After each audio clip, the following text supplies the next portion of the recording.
예수님이 계신 곳 네 번째 시간입니다. 가나 혼인잔치, 가나 혼인잔치에서 있었던 예수님께서 가나 혼인잔치에 계셨던 일을 가지고 말씀을 나누겠습니다.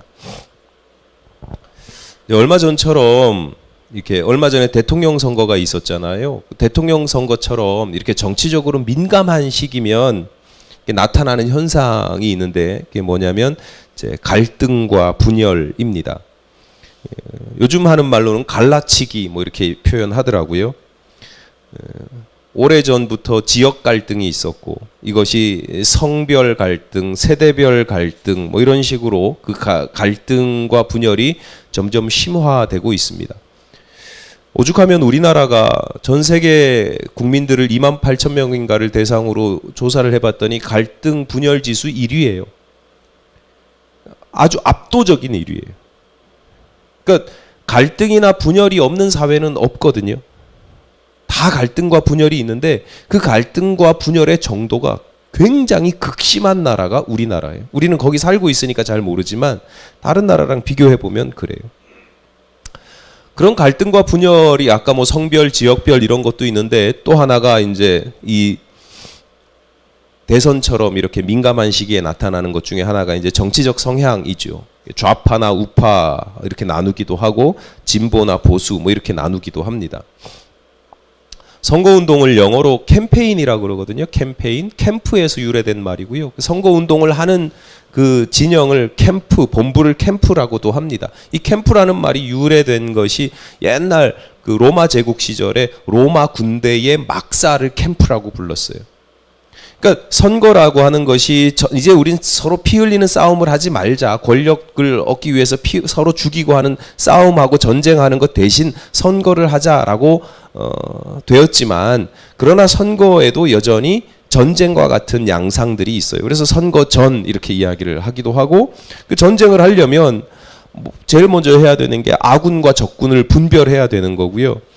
그 다음에 내가 어떻게 하면 표를 더 많이 얻을 수 있을까? 득표의 유불리를 계산해야 되고요. 또 이기기 위해서 다양한 수단과 방법들을 동원할 수밖에 없습니다. 근데 그런 정도는 이해가 되는데 그 과정에서 나누고 분별하고 그리고 나와 다른 사람들과 서로 건전하게 경쟁하는 것 정도는 상관이 없는데 근데 이게 심화되면 갈등과 분열이 심화되면 상대방을 적대시 여기게 되고 상대방을 죽여야 되고 그냥 상대방을 이기는 정도가 아니라 죽여야 되고 흔히 말하는 악마시 여깁니다. 악마화. 악마화라기보다 상대방이 악마처럼 보여요. 갈등과 분열이 심화되면 당연히 그럴 수밖에 없어요. 근데 한번 생각해 보세요. 아니 내가 또는 그 누군가가 어느 지역에 산다는 이유만으로 악마 취급을 해도 되냐. 어디에 산다는 이유만으로 옛날에 뭐 갈등이 이렇게 심하지 않을 때도 뭐 어디 지역 차별들이 있었는데 이상하지 않아요? 어떤 사람이 남자냐 여자냐 그 이유만으로 어떤 사람이 20대냐 70대냐 뭐 그런 것만 가지고 막 서로 적대시 여기고 막 악마화해도 되냐 이 말이에요. 어떤 분은 저보고 대놓고 목사님 진보입니까 보수입니까 이렇게 무례하게 물어보는 경우도 있었고요. 어떤 분은 제 언행의 일부만 제가 별로 접촉도 하지도 않은 만나지도 않은 분인데 교제하지도 않은 분인데 언행의 일부만 보고 자신의 판단, 자신의 가치관을 가지고 함부로 막 판단하고 단정 짓는 경우도 제가 경험을 했습니다. 제가 감리사가 될 때 누가 그랬대요. 저 목사님 좌파입니까? 그랬대요. 좌파는 감리사 되면 안 됩니까? 그리고 제가 무슨 좌파입니까? 그분은 태극기라서 그래요. 태극기 입장에서 보면 다 좌파죠, 뭘. 그러니까 이게 웃긴 거예요. 이렇게 저 사람은 저런 성향이 있어 정도 이렇게 판단하면 괜찮은데 그걸 가지고 단정을 짓고 적대시 여기고 악마화하는 그런 현상들이 있단 말이죠. 제가 보수예요, 진보예요? 누구에게나요 보수적인 면이 있고 진보적인 면이 있습니다. 저도 마찬가지죠. 죽을 때까지 내가 목숨을 걸더라도 죽을 때까지 지키고 싶은 가치가 있는가 하면 끊임없이 나 자신을 갱신시키고 변혁시키고자 하는 그런 부분도 있습니다. 그러니까 내 안에 진보적인 모습도 있고 보수적인 모습도 있는 거예요. 세상에 대해서도 마찬가지입니다. 뭐 예를 들어서 헌법적인 가치 뭐 이렇게 이야기하잖아요. 우리가 뭐 무슨 법률이나 이런 게 마음에 안 들면, 도무지 이게 마음에 안 들면 세상에서 헌법재판소에 이제 소원을 한단 말이에요. 이거 헌법에 맞는 겁니까? 그러니까 우리가 살고 있는 모든 사회의 가장 기본적인 시스템이 뭐냐면 헌법이에요. 헌법이니까, 헌법이 우리 사회의 가장 기본적인 시스템이니까 무조건 지켜야 되느냐? 지키면 좋지요, 질서를 위해서. 그런데 한번 생각해 보세요. 현행 헌법을 제6공화국 헌법 이렇게 이야기하거든요. 그러니까 6공화국이니까 1987년도예요. 1987년도에 제정된 헌법이니까 지금 한 35년 지난 거예요. 10년이면 강산도 변한다고 그랬잖아요. 요즘은 뭐 강산이 매년 변하는 것 같아요. 그래서 변화의 속도를 도무지 따라갈 수가 없을 지경이에요. 감당하기 어려운 속도로 변화되는 시대를 살아가고 있는데 여전히 87년도 가치관을 가지고 제정된 그 헌법을, 그게 오늘날까지도 모든 법과 사회 시스템의 기초인데 그걸 계속 지켜야 되냐? 반대로 야 이거 35년이나 됐어, 오래됐으니까 무조건 개정해야 되느냐? 그렇지 않다니까요. 그 헌법 가운데에도 시대의 변화와 상관없이 계속 지켜야 할 헌법적인 가치가 있고, 보수적으로 지켜야 될 헌법적 가치가 있고, 시대의 변화에 따라서 이제는 지금 시대의 변화된 것뿐만 아니라 더 이제 앞으로 변화될 시대를 대비하면서 준비하면서 변화시켜야 할 헌법적 가치도 있는 겁니다. 그러니까 지킬 건 지키고 바꿀 건 바꾸는 거, 이게 우리 상식이에요, 상식. 내 안에 보수적인 게 있고 진보적인 게 있는 것이, 이게 상식이라 자연스러운 현상이죠. 그러니까 정말 중요한 건 뭐냐면 보수냐 진보냐가 아니고, 내가 보수라면, 어떤 사안에 대해서 보수적이라면 그 내가 보수적으로 지키고자 하는 그 가치가 무엇인지가 중요한 겁니다.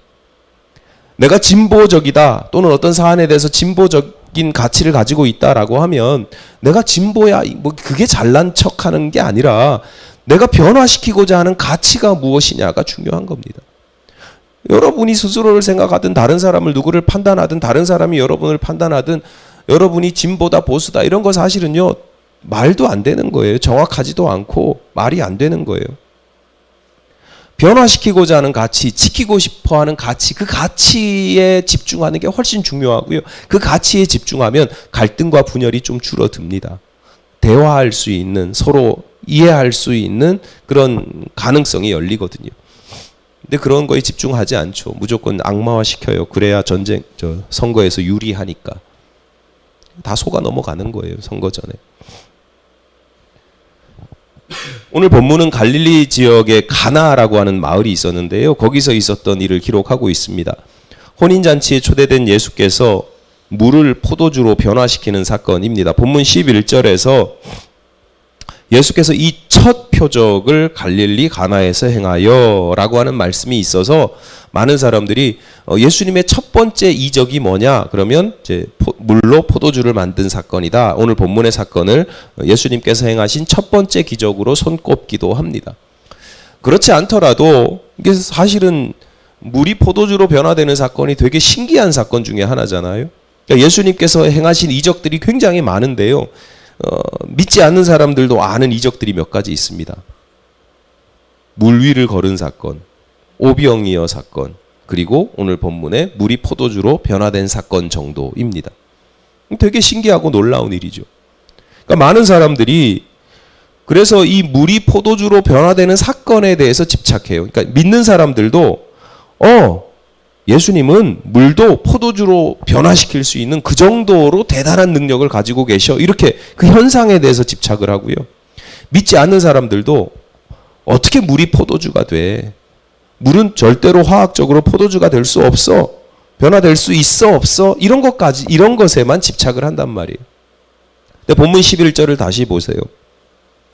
예수께서 이 첫 표적을 갈릴리 가나에서 행하여 그 뒤에 그의 영광을 나타내심에 제자들이 그를 믿으니라 이렇게 이야기를 합니다. 복음서에서는 이 사건을, 요한복음은 이 사건을 표적이라고 이야기를 해요. 자주 말씀드리지만 표적은 기적이나 뭐 이적과는 좀 약간 결이 다른 뜻인데요. 사인이란 말이에요. 표시라는 거예요. 이 기적을 통해서 뭔가를 보여주고 싶으신 거예요. 그것을 표적이라고 해요. 그러니까 물이 포도주로 변화되는 현상 그 자체가, 신기한 현상 자체가 중요한 것이 아니라 그 변화의 사건을 통해서 보여주고자 하시는 본질적인 모습이 있다는 거예요. 복음서 기자는 그것이 뭐냐면 그의 영광을 나타내심에 이렇게 기록하고 있어요. 2주 전에 말씀드렸습니다. 영광이라는 게 도대체 무슨 뜻이냐?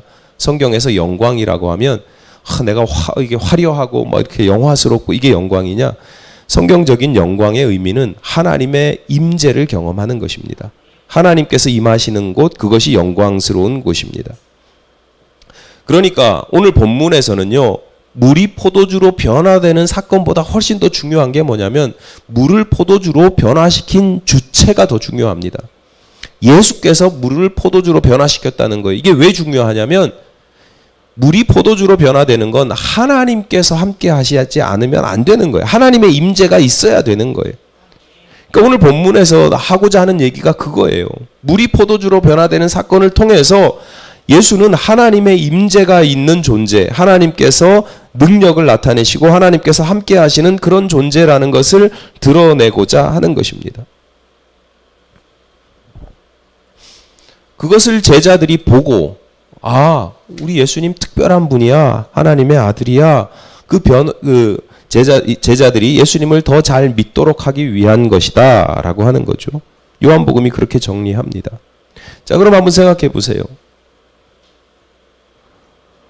우리가 만약에 그 현장에 있었다. 물이 포도주로 변화되는 사건을 내가 목격을 했다. 또는 우리 삶 속에서도 물이 포도주로 변화되는 것과 같은 어떤 현상들, 비슷한 현상들을 내가 경험한다. 또는 오늘 본문에 물이 포도주로 변화되는 사건을 우리가 읽는다라고 할 때 그 가운데 우리가 정작 중요하게 보아야 하는 건 뭐냐? 변하는 현상이 아니라 하나님의 역사하심이다라고 하는 거예요. 하나님의 임재하심이다. 그래서 그 하나님의 임재와 역사하심을 내가 드러내 보이는 것, 하나님의 영광을, 이 모든 것이 하나님으로부터 말미암았습니다라고 그 영광을 드러내는 것이 훨씬 중요한 일이다. 자, 그러면 뒤집어 보세요. 하나님의 임재와 영광을 드러내는 것이 가장 중요한 일이라고 하면 내 삶 속에서 물이 포도주로 변화되는 현상이 일이 나타나지 않아요. 그렇다 하더라도 우리의 삶에서 정작 중요한 가치는 하나님의 임재를 경험하고 그 영광을 드러내는 일이다라고 하는 거예요.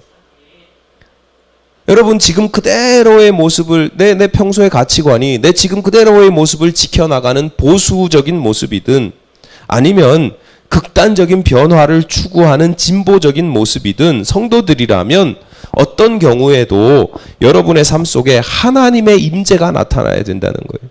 내가 왜 보수적이냐? 내가 이 부분에 대해 보수적이냐가 아니라 내가 왜 이 부분에 대해서 철저하게 끝까지 목숨을 걸고 지키고 싶어 하느냐?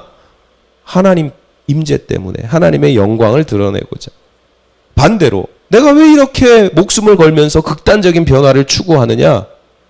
하나님의 뜻이기 때문에 하나님께서 나에게 임재하시고 그래서 이것을 통해서 하나님의 영광을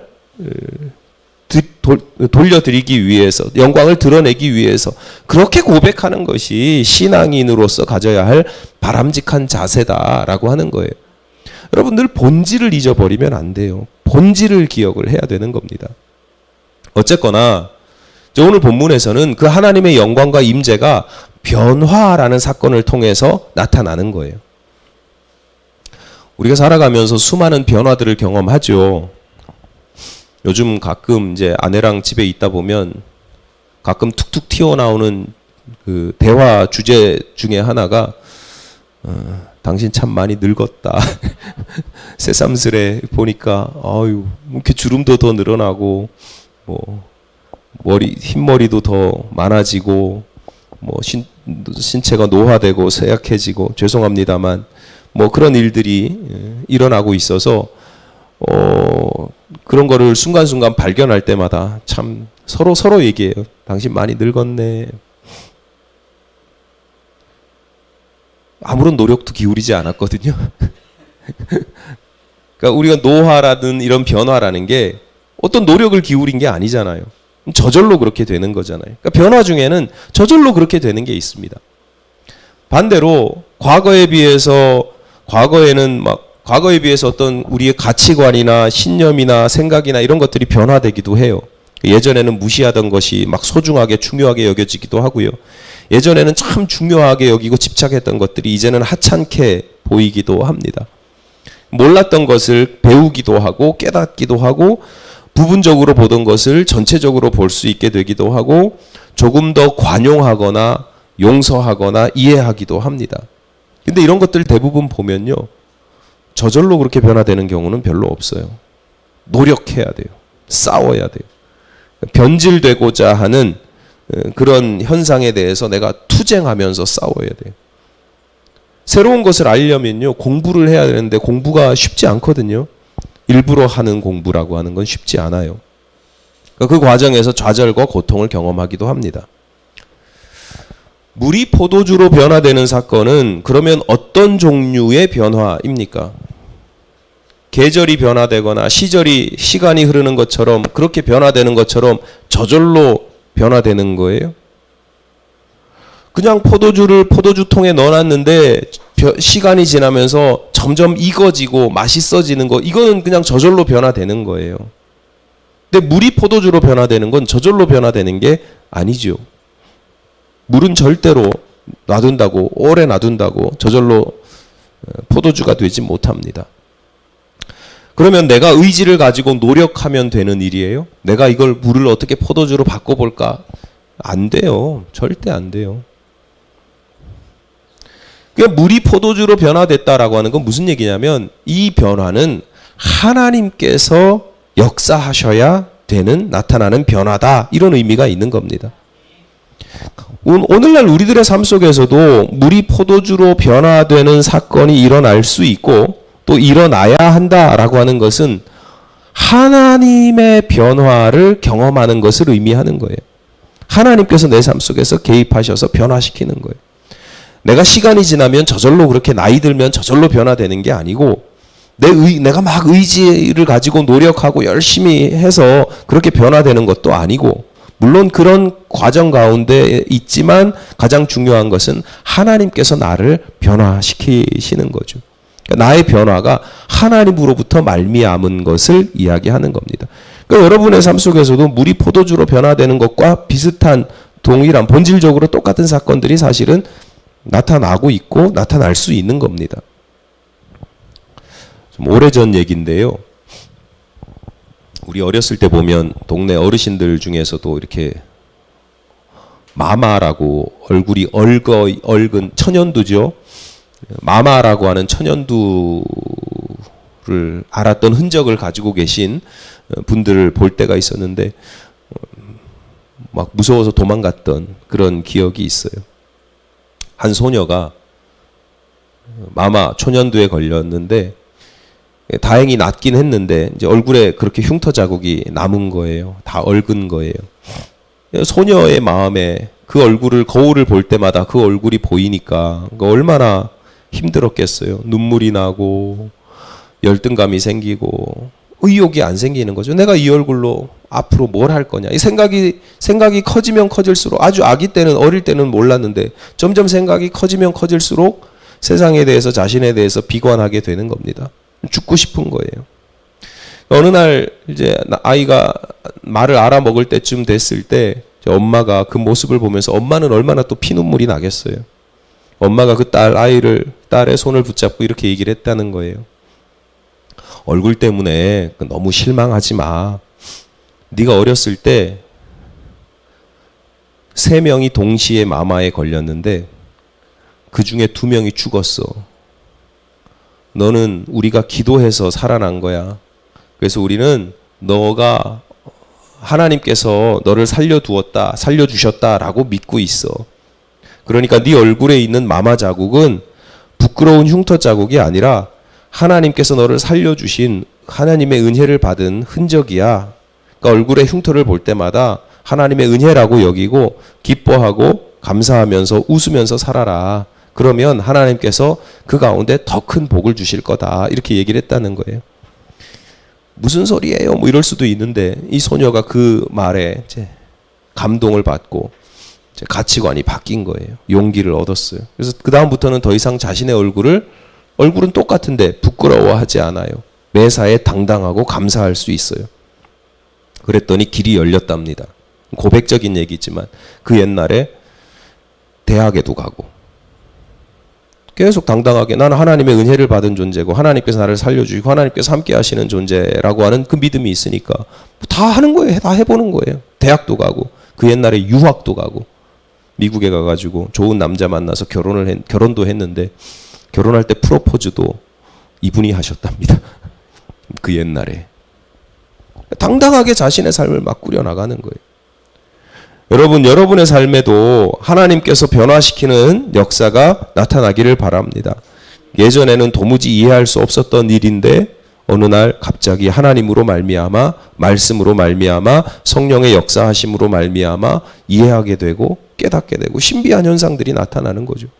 도무지 옛날에는 알 수 없었고 이해할 수 없었던 일들이 기도하다 보면 말씀 읽다 보면 예배드리다 보면 갑자기 확 깨닫게 되고 이해되는 경우가 있어요.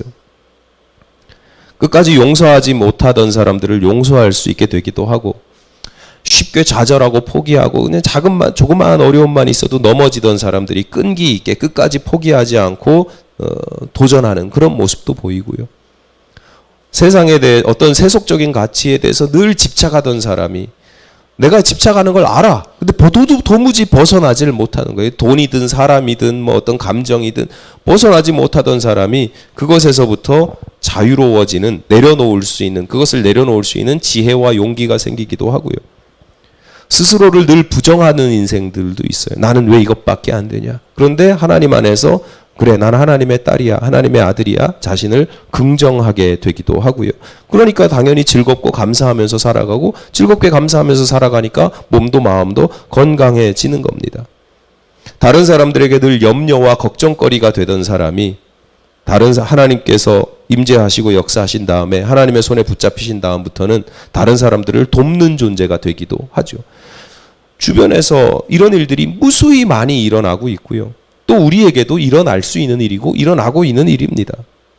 하나님의 손에 붙잡히시고 하나님께서 임재하시고 역사하시면 나타나는 놀라운 변화들이 있다. 여러분 다시 한번 말씀드리는데 여러분이 겪는 변화, 여러분이 추구하는 변화들이 있어요. 겪는 변화라고 하는 건 저절로 그렇게 되는 세월이 흐르면서 저절로 그렇게 되는 거고 추구하는 건 내가 변하고 싶은 모양이에요. 그런 것도 중요하지만 여러분이 겪는 변화와 추구하는 변화 가운데 하나님의 임재하심과 역사하심으로 말미암는 변화가 나타나게 되시기를 간절히 바랍니다.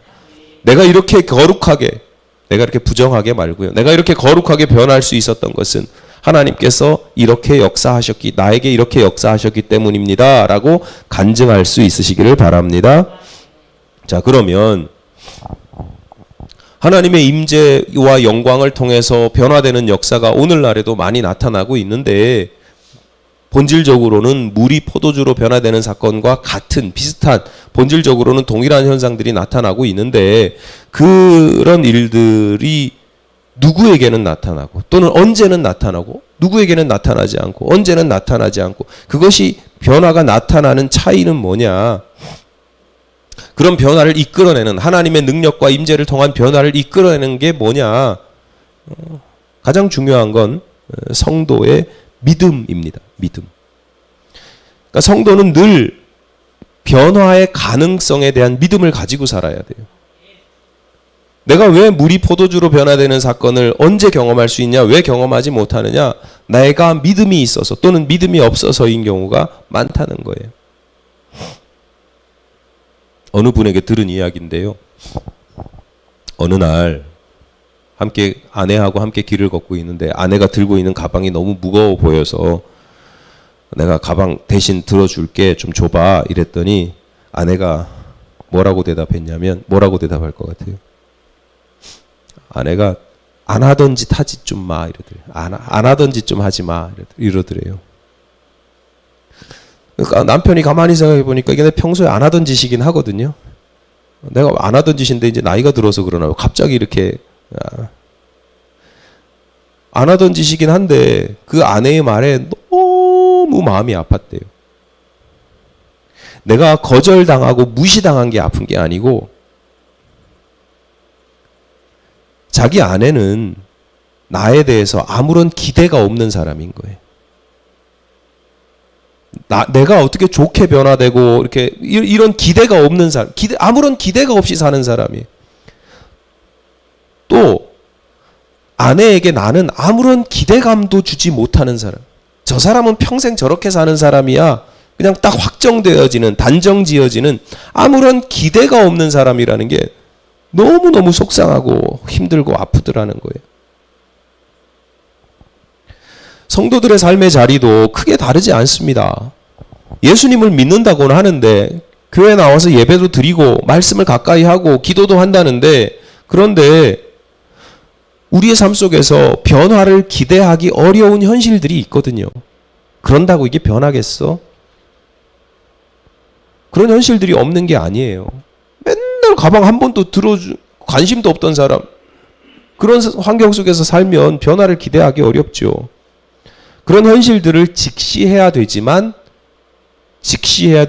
성도들은 늘 그 올무에 함정에 빠지면 안 되는 거예요. 현실을 직시하지만 그러나 현실에 매몰되어서는 안 된다. 변화되기 어려운 현실이라는 거 분명히 인정하지만 그러나 절대 변화될 수 없어 이렇게 단정 짓는 건 성도로서 굉장히 경계해야 되는 불신앙적인 모습이다. 오히려 그런 현실 가운데서도 하나님의 임재하심과 역사하심을 바라보고 변화를 기대하는 믿음이 있어야 된다라고 하는 거예요. 근데 그 믿음이라는 게 머리로 관념적으로 믿는 믿음이 아니라, 습관적으로 믿는 믿음이 아니라 전적으로 내 삶이 믿는 믿음이어야 된다라고 하는 거예요. 혼인잔치에 포도주가 떨어진 것을 예수님의 어머니 마리아가 이제 눈치를 채고 예수님께 도움을 요청합니다. 우리가 읽진 않았지만 4절에서 예수께서 하신 대답을 이렇게 기록합니다. 여자여, 나와 무슨 상관이 있나이까? 내 때가 아직 이르지 아니하였나이다. 본문만 보면 예수께서 어머니에게 굉장히 퉁명스럽게 거절하신 것처럼 보이는데 또 그렇게만 볼 수는 없습니다. 예를 들어서 여자여 이러면 되게 하대한 것 같은 느낌이잖아요. 근데 원어를 보면 사실은 여성에 대해서 되게 경칭이거든요. 존중하고 왕비나 또는 이제 사랑하는 아내에게 이렇게 나타내는 표현이에요. 최고의 존칭이에요. 본문에서 예수님의 대답은 우리가 보면 크게 세 가지죠. 여자여 이런 것이고, 또 하나는 나와 무슨 상관이 있습니까? 이게 무슨 얘기냐면 신경 쓰지 마세요, 상관없어요 이런 게 아니라 당신이 하는 하나님의 일은 누가 시켜서 하는 일이 아닙니다. 이렇게 누가 요구한다고 시킨다고 하는 일이 아닙니다. 이런 뜻이에요. 내가 하고 싶다고 막 하고 내가 하기 싫다고 안 하고 이게 아니라는 거예요. 나와 무슨 상관이 있나이까? 나와 상관이 있는 분은 딱 한 분밖에 없는 거예요. 하나님이에요. 하나님이 시키셔야 하고 하나님이 안 시키면 안 되는 거예요. 그리고 또 하나의 마지막 대답은 뭐냐면 내 때가 아직 이르지 않았다라고 하는 거예요. 그러니까 하나님의 능력, 하나님께서 시키셔야 그런 일들을 할 수 있을 뿐만 아니라 하나님께서 시키시는 때가 있다는 거예요. 때가 아니면 하나님께서 시키시는 일이라도 그 때가 아니면 안 된다는 거예요. 자, 이런 점에서 이해를 하면서 마리아의 다음 행동을 이렇게 봐야 마리아의 다음 행동이 이해가 되는 거예요. 마리아가 예수께서 이렇게 완곡하게 거절하시는 데에도 하인들에게 권하지요. 너희에게 무슨 말씀을 하시든지 그대로 하라. 이렇게 이야기를 합니다. 너희에게 무슨 말씀을 하시든지 그대로 하라 라고 하는 것은 마리아가 예수님의 거절에도, 하나님의 거절에도 불구하고 막 강력하게 그냥 간구하고 추구하고 구해야 된다 이런 뜻이 아니라는 거예요. 생각해 보세요. 너희에게 무슨 말씀이시든지 그대로 하라. 이게 도대체 무슨 뜻이냐? 예수님은 지금 이 혼인잔치에 초대되어 온 사람이에요? 아니면 다른 사람들을 초청한 사람이에요? 예수님은 초대되어 오신 분이에요. 그러니까 다른 말로 쉽게 우리가 쉬운 말로 바꾸면 예수님은 이 혼인잔치의 손님이에요. 손님. 그런데 하인들에게 무슨 말씀을 하든지 그대로 하게 하라. 그대로 하라. 무슨 말씀을 하시든지 그대로 하인들이 그대로 할 수 있는 사람은 그대로 해야 되는 사람은 누구예요? 주인이에요. 주인. 이 이 혼인잔치의 호스트만, 주인만, 이 하인의 주인만 이걸 할 수 있는 거예요.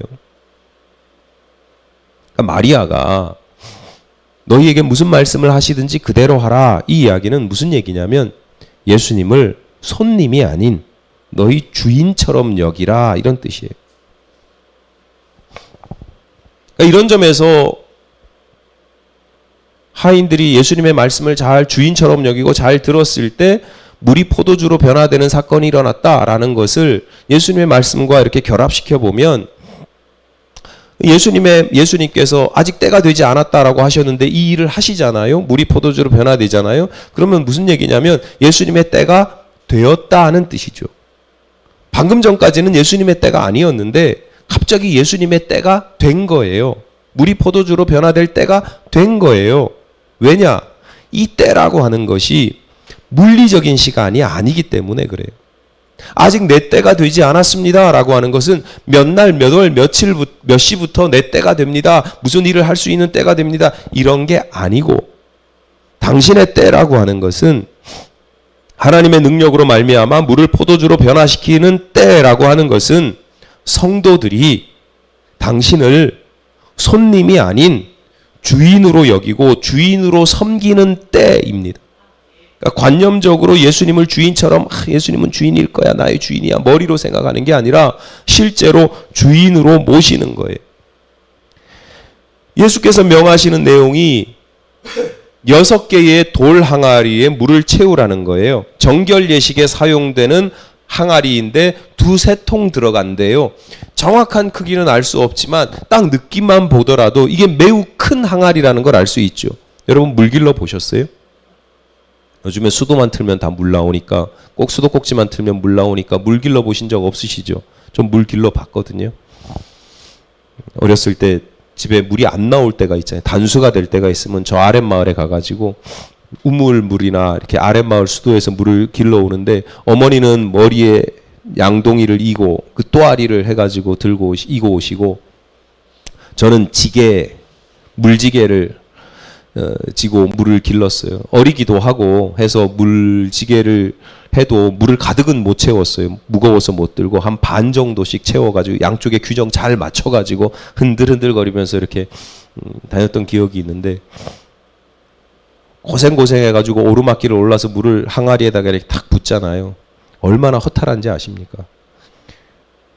이게 아니 길러 올 때는 되게 많은 것처럼 느껴지고 힘드니까 되게 많은 것처럼 느껴지는데 막상 큰 항아리에다가 이 지게 양쪽에 물지개 양쪽에 그 양동이에는 반을 채우든 하나 채우든 가득 채운 것 같잖아요. 근데 이걸 큰 항아리에다가 딱 쏟아 부으면 티도 안 나. 이걸 도대체 몇 번을 왔다 갔다 해야 되는 거지? 뭐 이런 생각을 했던 그런 기억이 있습니다. 물 기르는 거요? 쉽지 않습니다. 오죽하면 옛날에 북청 물장수가 있었겠어요. 하인들은 혼인잔치 하인들은 그곳에 아구까지 물을 채웠다고 그래요. 저 같으면 적당히 채우고 한 8부 정도 채우고 7부 정도 채우고 다 됐습니다 이럴 텐데 아구까지 가득 채웠대요. 왜? 주인이 시키니까. 하인은 그렇게 해야 돼요. 시키는 대로 해야 되거든요. 가득 채웁니다. 철저히 믿고 순종합니다. 심지어 그 물을 떠서 연회장에다가 갖다 줍니다. 저 같으면 연회장에게 갖다 주면서 우물쭈물했을 것 같아요. 내가 지금 물을 갖다 주는 거예요. 포도주 가지고 오라는데 물을 가지고 가는 거예요. 그럼 되게 망설이지 않겠어요? 연회장에게 무슨 욕을 얻어먹을지도 몰라요. 근데 그냥 순종해요. 왜? 주인이 시켰으니까. 내 책임이 아니에요. 주인이 시켰으니까 주인 책임이지 뭐. 나는 그냥 시키는 대로 하기만 하면 되지 뭐. 물을 채우라거나 물을 갖다 주라고 하는 게 도무지 이해할 수 없는데도 그런데도 이해할 수 없는 건 뭐냐면 내가 내 생각이 있어서 그래. 내가 주인같이 나 자신을 나를 주인으로 여기기 때문에 그렇거든요. 하인들은 철저히 순종합니다. 예수님을 주인으로 여기니까. 바로 그때가 하나님의 임재하심이 나타나는 때이고 예수께서 일하시는 때이고 물이 포도주로 변화되는 질적인 변화가 나타나는 때라고 하는 것이죠. 사람들은 그 변화를 알아차리지 못할 수도 있습니다. 연회장은 아니 어디서 하인은 분명히 물이 포도주로 변화된 걸 알아요. 근데 연회장은 야 진짜 좋은 포도주를 어디다 꼽을 쳐놨다가 이제 꺼내는구나 이렇게 생각을 하거든요. 변화를 알아채지 못하는 사람도 있어요. 내가 내 안에서 어떤 변화가 있었는데 다른 사람들 잘 모를 때도 있어요. 쟤는 원래 저랬나 보다 이렇게 생각할 때도 있어요. 근데 나는 알잖아요. 나는 내가 얼마나 악랄했던 사람인지, 내가 얼마나 속이 좁았던 사람인지, 내가 얼마나 이기적이었던 사람인지 나는 알거든요. 근데 그런 내가 하나님의 은혜로 말미암아 변화되는 역사가 나타날 수 있다. 언제? 예수님을 온전히 주인으로 섬기기 시작할 때. 머리로 그냥 아는 게 아니라 그냥 입술로만 고백하는 게 아니라 내 삶을 통해서 예수님의 말씀의 뜻에 순종할 때. 마지막으로 한 가지만 더 말씀을 드리면서 말씀을 정리하겠습니다. 많은 성도들이 본문에 물이 포도주로 변화되는 사건이 내 삶 속에서도 일어나기를 나타나기를 기대하고 소망하거든요. 병약한 몸이 건강한 몸으로 변화되고 텅 빈 통장에 잔고가 막 팍팍팍팍 찍히고 나의 인기가 많아지고 명예가 높아지고 뭐 그런 변화들을 추구합니다. 하나님 내 삶 속에서도 이렇게 물이 포도주로 변화되는 놀라운 기적처럼 어떤 방식으로는지 알지 못하겠지만 하나님 이런 변화가 내 삶에도 나타나게 해주십시오. 그렇게 기대하고 소망하고요. 저도 마찬가지로 하나님께 그런 기대와 소망이 있습니다. 성도들을 위해서 기도할 때도 그래요. 제가 성도들의 삶을 구체적으로 알지 못하잖아요. 구체적으로 알면 더 문제가 될 것 같아요. 하나님 요렇게 해주시고 저렇게 해주시고 요렇게 해주셔서 이렇게 변화시켜 주세요. 이렇게 할 것 같은데 잘 몰라요. 그러니까 하나님이 알아서 그의 삶과 형편들을 변화시켜 주십시오. 그렇게 기도하게 될 때가 있습니다. 그런데 오늘 본문의 사건을 물이 포도주로 변화되는 사건을 이렇게만 보시는 건 굉장히 수박 겉핥기 같은 거예요. 수박을 겉만 핥아먹고 속은 안 먹는 것과 마찬가지예요. 가장 중요한 것은 오늘 본문의 사건을 읽으면서 아, 내가 물이로구나 라는 걸 깨닫는 거예요. 내 삶의 환경이 변화되는 게 아니라 내가 변화되어야 할 존재라는 것을 깨닫는 거예요. 사실은 이미 우리는 포도주가 된 사람들이에요. 성도가 되었고 구원을 받아서 천국 백성이 되고 하나님의 자녀가 되고 하나님의 군사가 되는 거 저절로 되지 않고요. 내가 노력한다고 되는 거 아닙니다. 하나님께서 은혜를 베푸셔서 내가 이미 물이 포도주로 변화되었습니다. 그런데 그것에 만족하지 말고 앞으로도 내가 더 맛있는 포도주로 변화되어야 할 상황들이 있습니다. 내 환경이나 조건이 변화되는 것보다 내가 물과 같은 내가 포도주, 맛있는 포도주로 변화될 수 있기를 소망할 수 있어야 된다라고 하는 것입니다. 예수를 여러분의 주인으로 믿고 섬김으로 말미암아 물을 포도주로 변화시키시듯이 하나님께서 여러분을 거룩하게 변화시키시는 역사가 나타나게 되시기를 여러분의 믿음으로 말미암아 나타나게 되시기를 간절히 바랍니다. 아멘. 기도하시겠습니다. 하나님, 물과 같은 저희를 포도주로 변화시켜 주시니 감사합니다. 그러나 여전히 저희 안에 물과 같은 모습들이 있습니다. 하나님을 더욱더 온전히 주인으로 섬기고 모시고 하나님께서 기뻐하시는 믿음으로 저희들이 살아가게 하셔서 저희들의 앞으로의 삶 속에서도 놀라운 기적의 역사가 변화의 역사가 나타나게 하시고 그 변화의 역사를 통해서 하나님의 임재를 경험할 뿐만 아니라 하나님의 영광을 드러낼 수 있는 저희들이 되게 하여 주시옵소서. 예수님 이름으로 기도드립니다. 아멘.